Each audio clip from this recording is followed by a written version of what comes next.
நேரம் 9 மணி. இலங்கை ஒலிபரப்பு கூட்டுத்தாபனம் செய்திகள். செய்தி ஆசிரியர் ஜுனைத் எம் ஹாரிஸ். வாசிப்பவர் நாகபூஷணி. கோவிட் தொற்று ஆபத்து காணப்படுகின்ற போதிலும் தளராமல் நாட்டின் அபிவிருத்தி நடவடிக்கைகளை பலமாக முன்னெடுத்துச் செல்வதற்கு நடவடிக்கை எடுப்பதாக அரசாங்கம் அறிவிப்பு. பழிவாங்கும் கலாசாரம் தற்போதைய அரசாங்கத்திடம் இல்லை என அமைச்சர் ஜான்ஸ்டன் பெர்னாண்டோ பாராளுமன்றத்தில் வலியுறுத்தல். கலைஞர்களுக்கான காப்புறுதி மற்றும் ஓய்வூதிய திட்டங்கள் அறிமுகப்படுத்தப்படும் என்கிறார் ராஜாங்க அமைச்சர் விதுர விக்ரமநாயக்க. இன்று மேலும் 465 கொரோனா தொற்றாளர்கள் குணமடைந்துள்ளனர். 287 தொற்றாளர்கள் பதிவு. அக்குரணை சுகாதார வைத்திய உத்தியோகத்தர் அலுவலகத்திற்குட்பட்ட 2 கிராம சேவகர் பிரிவுகளை தனிமைப்படுத்த நடவடிக்கை. பல்கலைக்கழகங்களுக்கு தகுதி பெற்றுள்ள மாணவர்களை இணையதளத்தினூடாக பதிவுகளை மேற்கொள்ளும் நடவடிக்கை முன்னெடுப்பு. இஸ்ரேல் பிரதமர் விரைவில் பஹ்ரைனுக்கு விஜயம் செய்ய உத்தேசம். வரவு செலவு திட்ட குழுநிலை விவாதத்தின் 2ஆம் நாள் இன்றாகும்.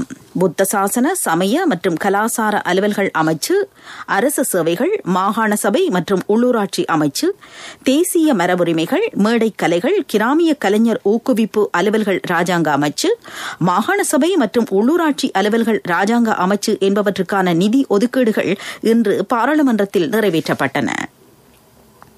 இது தொடர்பான விவாதத்தில் பதிலளித்து பேசிய ராஜாங்க அமைச்சர் விதுர விக்ரமநாயக்க, பௌத்த சமயத்திற்கு முக்கியத்துவம் அளித்து அனைத்து சமயங்களினதும் உரிமைகளை பாதுகாத்து புத்த சாசனத்தை ஊக்குவிக்கும் பொறுப்பை அரசாங்கம் ஏற்றுக்கொண்டிருப்பதாக குறிப்பிட்டார்.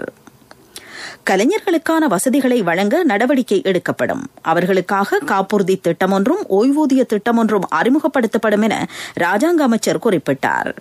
கடந்த அரசாங்க காலத்தில் மத்திய கலாசார நிதியத்தின் பணம் முறைகேடாக பயன்படுத்தப்பட்டிருப்பதாக அவர் சுட்டிக்காட்டினார். இந்த விவாதத்தில் கலந்து கொண்டு உரையாற்றிய அமைச்சர் ஜான்ஸ்டன் பெர்னாண்டோ, ஜனாதிபதி கோட்டாபே ராஜபக்சவின் ஆட்சியில் எவருக்கும் சட்டத்தை கையில் எடுக்க சந்தர்ப்பம் அளிக்கப்பட மாட்டாது என வலியுறுத்தினார். நல்லாட்சி காலத்தில் இடம்பெற்ற அரசியல் பழிவாங்கல்கள் மக்கள் மறந்துவிட்டனர். அன்று நாட்டில் சட்டம் சரியாக நடைமுறைப்படுத்தப்படவில்லை. ராஜபக்ஷ குடும்பத்தினர் பழிவாங்கப்பட்டனர். அரசு அதிகாரிகள் சிறைச்சாலைகளுக்கு அனுப்பப்பட்டனர். பழிவாங்கும் கலாசாரம் தற்போதைய அரசாங்கத்திடம் இல்லை என அமைச்சர் ஜான்ஸ்டன் பெர்னாண்டோ குறிப்பிட்டார். 2021ஆம் ஆண்டுக்கான கல்வி பொதுத்தராதர சாதாரண தர பரீட்சைக்கு தோற்றும் மாணவர்களின் பாடத்திட்டங்கள் முழுமையாக கற்பிக்கப்பட்டனவா என்பதை அறிந்து கொள்வதற்காக ஆசிரியர்களிடம் இணையம் மூலம் தகவல் பெறப்படுவதாக கல்வி அமைச்சு அறிவித்துள்ளது. சம்பந்தப்பட்ட ஆசிரியர்கள் குறித்த பாடங்கள் தொடர்பாக www.info.moe.gov.lk என்ற இணையதளத்திற்குள் பிரவேசித்து தகவல் வழங்க வேண்டும். ஒரு வார காலத்திற்குள் இந்த தகவல்களை ஆசிரியர்கள் வழங்க வேண்டும். இதேவேளை எதிர்வரும் ஜனவரி மாதம் நடைபெறவுள்ள சாதாரண தர பரீட்சையின் போது கடைபிடிக்க வேண்டிய வழிகாட்டல்களை வழங்குமாறு கல்வி அமைச்சு சுகாதாரத்துறையை கேட்டிருப்பதாக அமைச்சின் செயலாளர் கபில பெரேரா தெரிவித்துள்ளார். ஜனவரி 18ஆம் திகதி முதல் 28ஆம் திகதி வரை இந்த பரீட்சை இடம்பெறும். சுமார் 7 லட்சம் பரீட்சார்த்திகள் இம்முறை பரீட்சைக்கு தோற்றுகின்றனர். பரீட்சை கடமைகளில் சுமார் 35,000 ஆசிரியர்கள் ஈடுபட உள்ளனர். இன்று மேலும் 465 கொரோனா தொற்றாளர்கள் குணமடைந்துள்ளனர். இதன்படி கோவிட்-19 தொற்றிலிருந்து குணமடைந்தவர்களின் மொத்த எண்ணிக்கை 14,962 ஆகும். இன்று மேலும் 287 தொற்றாளர்கள் இனங்காணப்பட்டுள்ளனர். இதன்படி இதுவரை பதிவான மொத்த தொற்றாளர்களின் எண்ணிக்கை 20,795 ஆகும். இவர்களில் 5,456 பேர் தொடர்ந்தும் வைத்தியசாலைகளில் சிகிச்சை பெற்று வருகின்றனர். இதுவரை 90 மரணங்கள் பதிவாகியுள்ளன. இதேவேளை சிறைச்சாலைகளில் பதிவான மொத்த கோவிட் தொற்றாளர்களின் எண்ணிக்கை 717 அதிகரித்துள்ளது. இன்று மேலும் 35 பேர் சிறைச்சாலைகளில் தொற்றாளர்களாக அடையாளம் காணப்பட்டிருப்பதாக சிறைச்சாலைகள் ஆணையாளர் துஷார உபுல்தெனிய தெரிவித்துள்ளார். தற்போது கொழும்பில் உள்ள சிறைச்சாலைகளில் மாத்திரம் தொற்றாளர்கள் பதிவாகியிருப்பதாகவும் ஏனைய சிறைச்சாலைகளுக்கு இந்த தொற்று பரவுவதை கட்டுப்படுத்தியிருப்பதாகவும் அவர் இன்று இடம்பெற்ற செய்தியாளர் மாநாட்டில் தெரிவித்துள்ளார். நீங்கள் கேட்டுக்கொண்டிருப்பது இலங்கை ஒலிபரப்பு கூட்டுத்தாபனத்தின் செய்திகள். பிள்ளைகளின் எதிர்காலத்திற்கு சிந்தித்துக் கொண்டிராமல் HDFC ஸ்மார்ட் கோல்ஸ் கணக்கொன்றை திறந்து 3 வருடங்களில் அவர்களின் பட்டப்படிப்புக்கு வழி செய்யுங்கள்.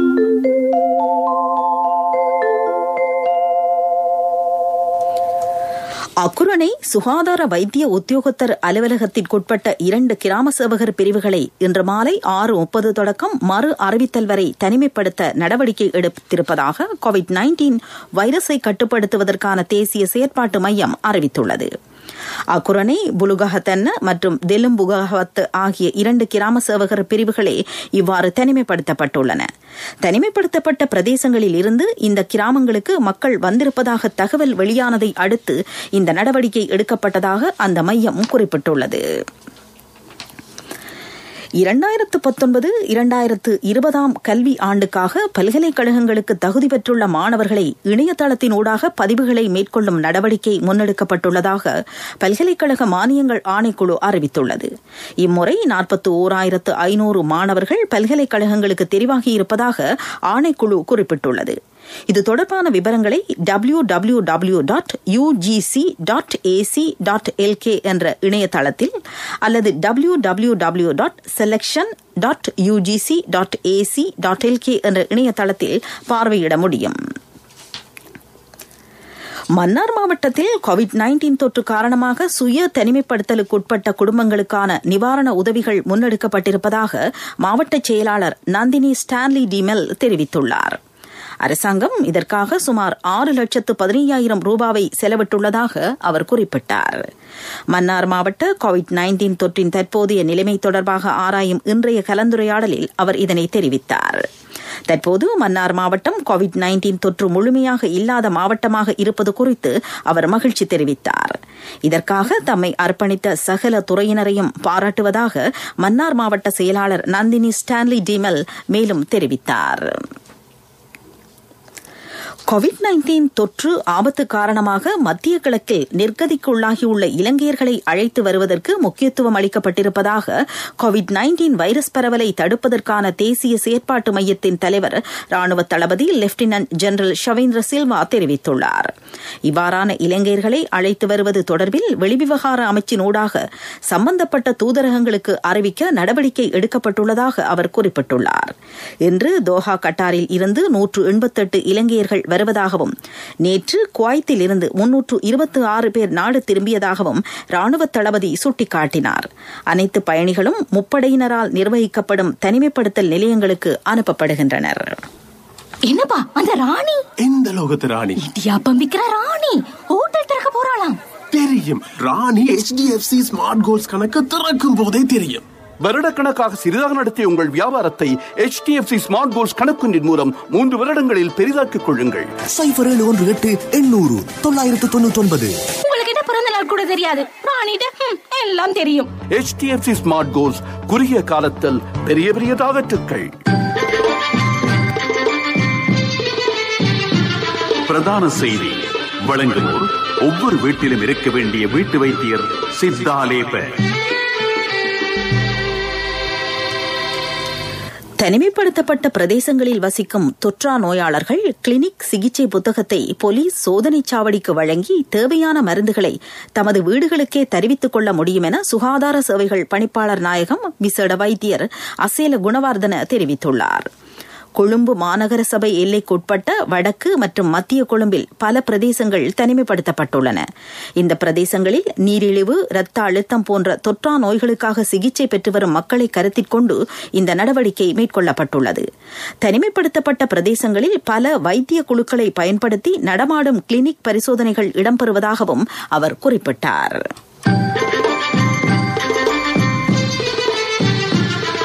பிரதான செய்தி வழங்கியோர் ஒவ்வொரு வீட்டிலும் இருக்க வேண்டிய வீட்டு வைத்தியர் சித்தாலேபன்.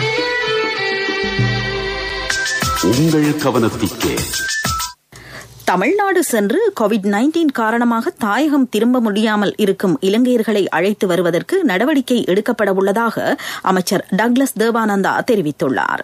பல்வேறு தேவைகளுக்காக இந்தியாவின் தமிழகத்திற்கு சென்றவர்களில் 1500 பேர் வரை திரும்ப முடியாமல் இருப்பதாக அமைச்சருக்கு அறிவிக்கப்பட்டுள்ளது. இது விடயத்தில் ஜனாதிபதி, பிரதமர் ஆகியோருடன் பேசி அவர்களை நாட்டுக்கு அழைத்து வரவுள்ளதாக அவர் குறிப்பிட்டார். நாடு திரும்ப விரும்புபவர்கள் தொலைபேசி அல்லது வாட்ஸ்அப் மூலம் விவரங்களை தெரிவிக்க முடியும். தொடர்பு கொள்ள வேண்டிய இலக்கங்கள் 0094 760 225 167 அல்லது 0094 769 122 831 அல்லது 0091 900 306 76 21 என்பதாகும். உலகச் செய்திகள். விரைவில் தாம் பஹ்ரைனுக்கு விஜயம் செய்ய உள்ளதாக இஸ்ரேல் பிரதமர் பெஞ்சமின் நெத்தன்யாஹூ தெரிவித்துள்ளார். பஹ்ரைனின் முடிக்குரிய இளவரசர் சல்மான் அல் கலீபாவின் அழைப்பின் பேரில் இந்த விஜயத்தை மேற்கொள்ள உள்ளதாக அவர் குறிப்பிட்டுள்ளார். இஸ்ரேலுடனான உறவுகளை ஐக்கிய அரபுகள் ராஜ்யம் இலகுபடுத்தியதை அடுத்து பஹ்ரைனும் இந்த நடவடிக்கையில் ஈடுபட்டுள்ளது. பஹ்ரைனின் முதலாவது தூதுக்குழு கடந்த புதன்கிழமை இஸ்ரேலுக்கு விஜயம் செய்தமை இங்கு குறிப்பிடத்தக்கது. அமெரிக்க ஜனாதிபதி தேர்தலில் ஜோ பைடன் வெளிப்படையாகவே வெற்றி பெற்றிருப்பதாக அமெரிக்க பொதுச்சேவைகள் நிர்வாகம் அறிவித்துள்ளது. இதனால் தனது உத்தியோகபூர்வ கடமைகளை அவர் ஆரம்பிக்க முடியும் என அந்த நிறுவனம் ஜோ பைடனுக்கு தெரியப்படுத்தியுள்ளது. இதன் அடிப்படையில் ஜனவரி 20 பைடன் உத்தியோகபூர்வமாக பதவியேற்க முடியும் என தெரிவிக்கப்படுகிறது. மிச்சிகன் மாநிலத்திலும் பைடனின் வெற்றி உறுதிப்படுத்தப்பட்டுள்ளது. இதனை அடுத்து இந்த கருத்து வெளியாகியிருக்கிறது. அபிவிருத்தி செய்திகள். யாழ்ப்பாணம், மன்னார் மற்றும் கிளிநொச்சி மாவட்டங்களை இணைத்து நாட்டின் 2வது தெங்கு முக்கோண வலயம் ஆரம்பிக்கப்படும் என ராஜாங்க அமைச்சர் அருந்திக பெர்னாண்டோ தெரிவித்துள்ளார். வடக்கில் பாரிய அபிவிருத்தி வேலைத்திட்டங்களை முன்னெடுப்பதற்கும் அரசாங்கம் எதிர்பார்த்துள்ளதாக அவர் நேற்று பாராளுமன்றத்தில் தெரிவித்தார். விளையாட்டுச் செய்திகள். லங்கா பிரீமியர் லீக் தொடரில் காலி கிளடியேட்டியர் அணிக்கு தலைமை தாங்கும் பாகிஸ்தான் கிரிக்கெட் வீரர் ஷாஹித் அப்ரிடி இன்று இரவு இலங்கை வருகிறார். தான் தற்போது இலங்கை வந்து கொண்டிருப்பதாகவும் பின்னர் ஹம்பாந்தோட்டைக்கு சென்று அணியுடன் இணைந்து கொள்ளப் போவதாகவும் ஷாஹித் அப்ரிடி தனது ட்விட்டர் பக்கத்தில் பதிவிட்டுள்ளார். 24 மணித்தியாலத்துல யாராலையும் ஒரு வீட்டை கட்ட முடியாது. ஆனா 24 மணித்தியாலத்துல வீட்டு கடன் ஒண்ணு வழங்க NSBயால மட்டும்தான் முடியும். இன்னைக்கே NSBக்கு போங்க. வினைத்திறனான சேவையுடன் தேர்ந்தெடுக்கப்பட்ட கிளைகளின் ஊடாக 24 மணித்தியாலத்தில் கடன் தொகையினை பெற்றுக் கொள்ளுங்கள். NSB கேதொர உங்கள் சொந்த இல்லத்தின் கனவை நனவாக்கிடும். வர்த்தக செய்தி அனுசரணை. தேசிய சேமிப்பு வங்கி உங்கள் பணத்திற்கு பாதுகாப்பான இடம். உலகிலேயே ஆக கூடுதலான ரப்பர் கையுறைகளை தயாரிக்கும் நிறுவனத்தின் பாதிக்கு மேலான தொழிற்சாலைகள் மூடப்பட உள்ளன. மலேசியாவைச் சேர்ந்த டாப் க்ளவ் என்ற நிறுவனத்தின் ஊழியர்கள் 2500 பேருக்கு கோவிட் தொற்று உறுதிப்படுத்தப்பட்டுள்ளது. இதன் காரணமாக நிறுவனத்தின் 28 ஆலைகள் மூடப்பட உள்ளதாக அதிகாரிகள் அறிவித்துள்ளனர். COVID-19 தொற்று காரணமாக கையுறைகளுக்கான கிராக்கி அதிகரித்த நிலையில் டாப் க்ளவ் என்ற நிறுவனம் அதிக லாபம் ஈட்டியிருந்தது. வர்த்தக செய்தி அனுசரணை. தேசிய சேமிப்பு வங்கி உங்கள் பணத்திற்கு பாதுகாப்பான இடம். 24 மணித்தியாலத்துல யாராலையும் ஒரு வீட்டை கட்ட முடியாது. ஆனா 24 மணித்தியாலத்துல வீட்டு கடன் ஒண்ணு வழங்க NSBயால மட்டும்தான் முடியும். இன்னைக்கே NSBக்கு போங்க. வினைத்திறனான சேவையுடன் தேர்ந்தெடுக்கப்பட்ட கிளைகளின் ஊடாக 24 மணித்தியாலத்தில் கடன் தொகையினை பெற்றுக் கொள்ளுங்கள். NSB கேதொர உங்கள் சொந்த இல்லத்தின் கனவை நனவாக்கிடும். பொருளாதார செய்திகள் அனுசரணை. இப்போதான் சந்தோஷமா பள்ளிக்கூடம் போறாள். எல்லாம் நீங்க சைக்கிள் வாங்கி கொடுத்ததால. LOLC கிரெடிட் கார்டு இருந்ததால நினைச்ச உடனே வாங்கி கொடுக்க கூடியதா இருந்துச்சு. LOLC ஃபைனான்ஸ் கடன் அட்டை உங்களை மேலும் உயர்த்திட. பிரதமர் மஹிந்த ராஜபக்சவினால் முன்வைக்கப்பட்ட வரவு செலவு திட்டத்தை முதலீட்டுச் சபை வரவேற்று பேசியுள்ளது. வரவு செலவு திட்டத்தின் மூலம் முன்வைக்கப்பட்டுள்ள பல வாய்ப்புகள் காரணமாக தாம் மூலோபாய முதலீடுகளை இலக்கு வைப்பதாக முதலீட்டுச் சபை அறிவித்துள்ளது. முதலீட்டாளர்களை ஊக்குவிக்கும் வகையில் வரவு செலவு திட்ட முன்மொழிவுகள் அமைந்திருப்பதாக அந்த சபை சுட்டிக்காட்டியுள்ளது. அண்ணா 31க்கு நீங்க மகளுக்கு தங்கம் வாங்குவீங்கன்னு நான் எதிர்பார்க்க இல்ல. எந்த தங்கத்துக்கு தங்கம் கொடுக்க முடிஞ்சது எந்த LOLC கிரெடிட் கார்டு இருந்ததால. LOLC ஃபைனான்ஸ் கடன் அட்டை உங்களை மேலும் உயர்த்திட. காலநிலை அறிக்கை. இலங்கையின் கிழக்கு கடற்பிராந்தியத்தில் நிலை கொண்டுள்ள தாளமுக்கம் எதிர்வரும் 24 மணித்தியாலங்களில் சூறாவளியாக விருத்தியடையும் என வளிமண்டலவியல் திணைக்களம் குறிப்பிட்டுள்ளது. இது தொடர்பான மேலதிக தகவல்களுடன் இணைந்து கொள்கிறார் திணைக்களத்தின் சிரேஷ்ட வானிலை அதிகாரி முகமது சாலிஹின். வங்காள விரிகுடாவின் தென்மேற்கு பகுதியில் காங்கேசன்துறை கரையின் கிழக்கில் சுமார் 290 கிலோமீட்டர் தொலைவில் நிவார் சூறாவளியானது நிலை கொண்டுள்ளது. இது மேலும் தீவிரமடைந்து பலமிக்க சூறாவளியாக மாற்றமடைவதுடன் அடுத்து வரும் 36 மணித்தியாலங்களில் வடமேற்கு திசையை நோக்கி நகர்வதுடன் இந்தியாவின் தமிழக கரையை ஊடறுத்து செல்லும் என எதிர்பார்க்கப்படுகின்றது. இதன் தாக்கத்தின் காரணமாக அடுத்து வரும் 24 மணித்தியாலங்களில் வடக்கு மற்றும் கிழக்கு கடற்பிராந்தியங்களின் ஆழமான மற்றும் ஆழமற்ற பகுதிகளில் திடீரென மணித்தியாலத்துக்கு 80 முதல் 100 கிலோமீட்டர் வேகத்தில் பலத்த காற்று வீசக்கூடிய சாத்தியம் காணப்படுகின்றது. புத்தளம் தொடக்கம் கொழும்பு ஊடாக மாத்தறை வரையான கடற்பிராந்தியங்களில் மணித்தியாலத்திற்கு 50 முதல் 60 கிலோமீட்டர் வேகத்தில் அடிக்கடி காற்று அதிகரித்து வீசக்கூடும். ஆகையினால் புத்தளம் தொடக்கம் மன்னார், காங்கேசன்துறை, திருகோணமலை, மட்டக்களப்பு ஊடாக பொத்துவில் வரையான கடற்பிராந்தியங்களுக்கு மீனவர்களும் கடல்சார் ஊழியர்களும் மறு அறிவித்தல் கிடைக்கும் வரையில் செல்ல வேண்டாம் என அறிவுறுத்தப்படுகின்றனர். வடக்கு, கிழக்கு மற்றும் வடமத்திய மாகாணங்களில் மணித்தியாலத்துக்கு 60 முதல் 70 கிலோமீட்டர் வேகத்தில் பலத்த காற்று வீசக்கூடும் என எதிர்பார்க்கப்படுகின்றது. ஏனைய பகுதிகளில் 40 முதல் 50 கிலோமீட்டர் வேகத்தில் காற்று வீசும். வடக்கு, வடமத்திய, வடமேல் மற்றும் மேல் மாகாணங்களில் வானம் முகில் சூழ்ந்து காணப்படும். வடக்கு மற்றும் வடமத்திய மாகாணங்களிலும் அத்துடன் புத்தளம் மாவட்டத்திலும் அடிக்கடி மழை அல்லது இடியுடன் கூடிய மழை பெய்யக்கூடும். சில இடங்களில் 75 மில்லிமீட்டருடன் கூடிய ஓரளவு பலத்த மழை பெய்யலாம் என எதிர்பார்க்கப்படுகின்றது. வானிலை அறிவித்தல் கேட்டீர்கள். இனி மீண்டும் நிறைவாக தலைப்புச் செய்திகள்.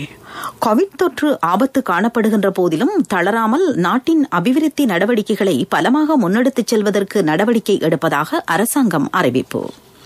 பழிவாங்கும் கலாசாரம் தற்போதைய அரசாங்கத்திடம் இல்லை என அமைச்சர் ஜான்ஸ்டன் பெர்னாண்டோ பாராளுமன்றத்தில் வலியுறுத்தல்.